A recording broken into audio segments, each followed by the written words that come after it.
Before the bridges of today, there were covered bridges crossing our majestic McKenzie River in Oregon. And before there were covered bridges, people built ferry boats to cross the river because they could not afford to build bridges that were likely to wash out during high water.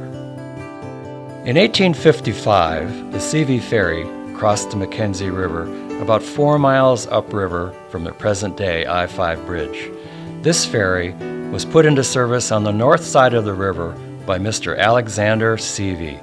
The CV family owned and operated a farm and hop yards in this area.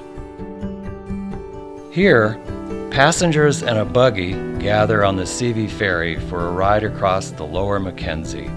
There was a fin on the upper side of the boat which could be let up or down to help propel the craft across the water. When it was lowered into the water, the current ran against it, pushing the ferry across the stream, guided by the cables seen here, from which it was suspended.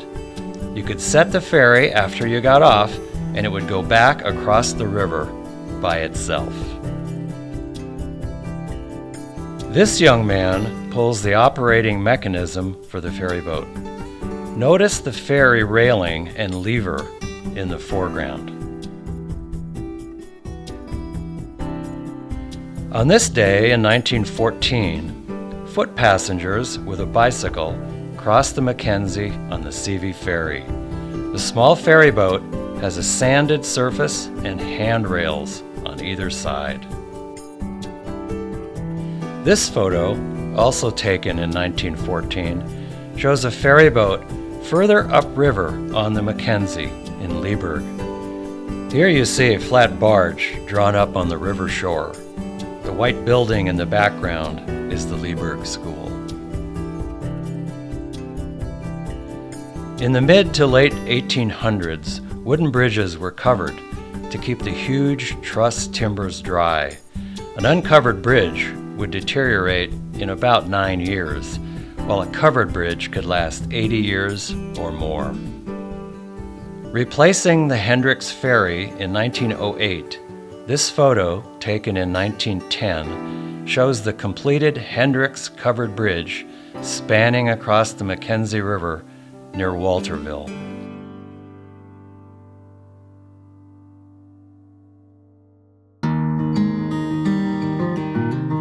This photo, taken during the construction of Hendricks Covered Bridge, shows workers and horses posing near the approach ramp. Rugged pioneers, armed with only hand tools, sweat, and ambition, began building covered bridges in Oregon during the mid-1850s. They often camped out at remote sites, living off the land or contracting with local farmers for food. Here you see workers posing on wooden planks during the process of laying the covered bridge platform. At the far left, you see a ladder and pulley system.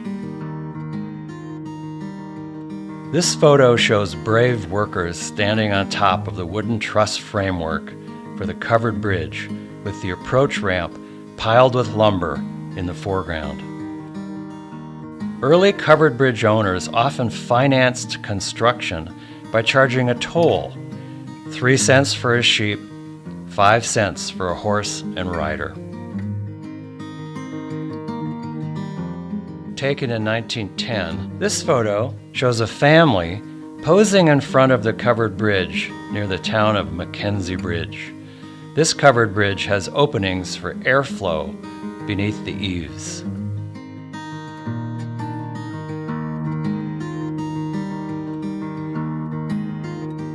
This early photo, taken in 1890, shows the Hayden Covered Bridge north of Springfield.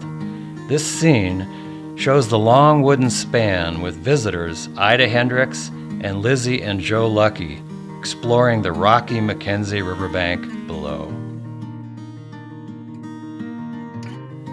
Later, in 1921, Hayden Covered Bridge now has a steel railroad bridge alongside it. This photo shows early automobiles and motorcycles parked in the foreground. The rocks lining the road can still be found today if you look closely. Taken in 1917, this photo shows Vida residents posing in front of Frank and Ella Clayton's general store, which also served as the town post office. This covered bridge over Gate Creek was replaced by a concrete bridge in 1929. The former Gate Creek Ranch stage stop is in the background. This scene shows the covered bridge in Blue River and a view of the city in 1904.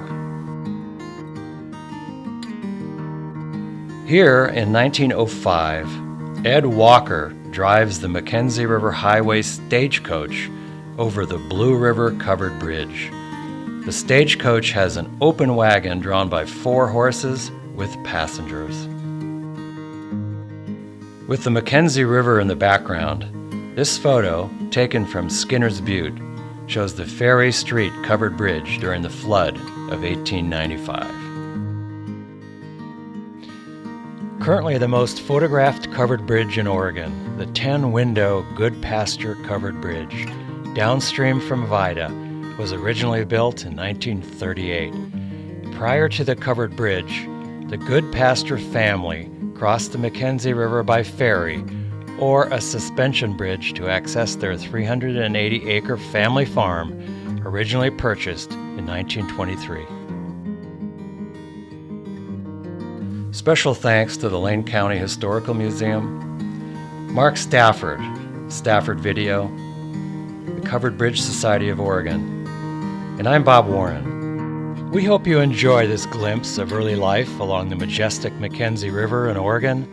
McKenzie River Trust helps people protect and care for the lands and rivers they cherish in Western Oregon, now and forever.